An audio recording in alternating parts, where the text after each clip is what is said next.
Hello everyone, I am Tulsidas Patil with my friend Prathamesh Barve welcomes you all to Engineering Tunes where engineering made easy. So in this video we are going to see the programming structure of C language, CPP language as compared to Python language.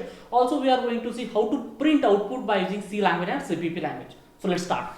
So as far as programming structure of Python language is concerned, there is no specific programming structure of Python language. That is on blank screen we start writing the Python code. But that is not the case with C and CPP language. For example, here you can see that there is a specific programming structure of C language. Likewise, here first line is the hash include stdio.h.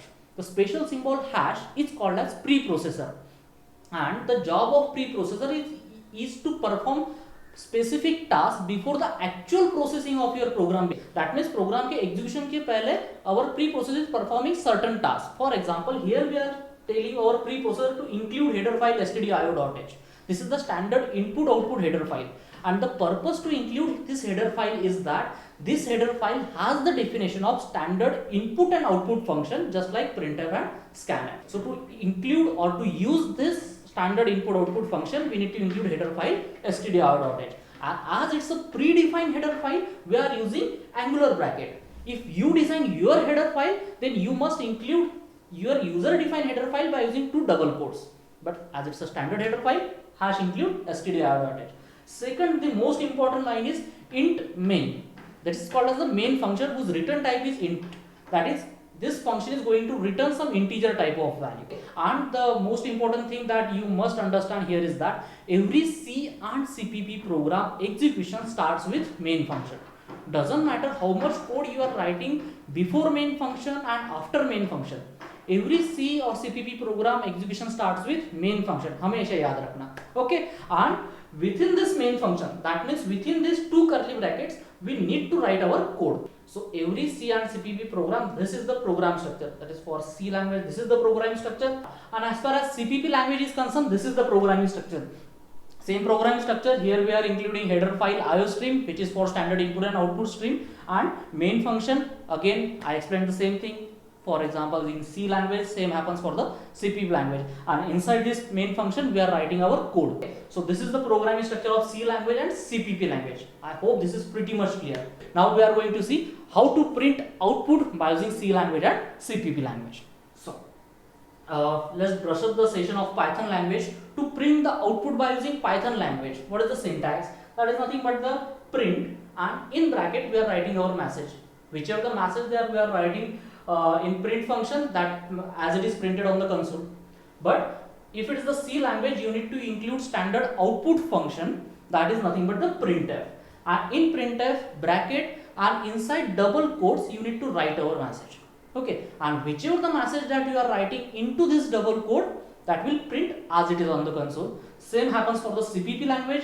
You need to use cout exception operator, that is nothing but the two less than symbol, and again two double quotes.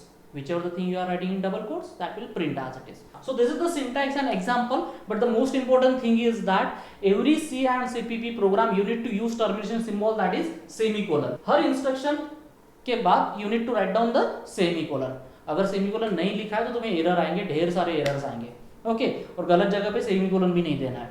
Okay, and semicolon वाला फंडा इसलिए explicitly बता रहा है because there is no concept of semicolon in Python language. Python language we takes care about the colon. Here we takes care about the semicolon. Okay, so that is the syntax and example. Let's execute this. So this is the C language code for printing the hello world and engineering tunes. So first we include header file over here, then the main function, okay, and then the printf standard output function, and in printf we are writing hello world semicolon, then printf engineering tunes semicolon. So let's save and compile it.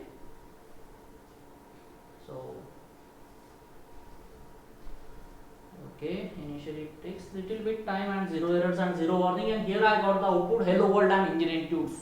Yes, we got the output, but if you understand, this is not the case with Python language. When we are using two print statement in Python language, we got the output that hello world, and after that engineering tunes on the next. But to move our cursor on next line in C and CPP language, we need to make use of some escape sequences. For example, first escape sequences that is most commonly used is /n. In fact, I recommend whenever you are using printf function, first write down the slash n in hello world, slash n in double quotes. Okay, so slash n hello world, so hello world in the next line, and then again we are not writing slash n in engineering tools, so hello world and again after that engineering tools will print, but we want engineering tools in next line, so put the slash n before engineering tools. You can use slash n at the end also, but this is recommended. Okay, this is personally recommended. Okay, so let's execute this. So first next line, then hello world is printed, then again cursor comes to the next line, engineering tools is printed. Now we got our output. Okay, so this is the C language. Now let's open the code of CPP language. So this is the code of CPP language, hash include IOString using namespace std and int main function. We are writing our code, that is cout, exertion operator and hello world engineering tools. यहाँ पे भी वही चीज होगी, hello world के बाद engineering tools आएगा. To make engineering tools on next line, we are writing slash n engineering tools. So let's save and compile it.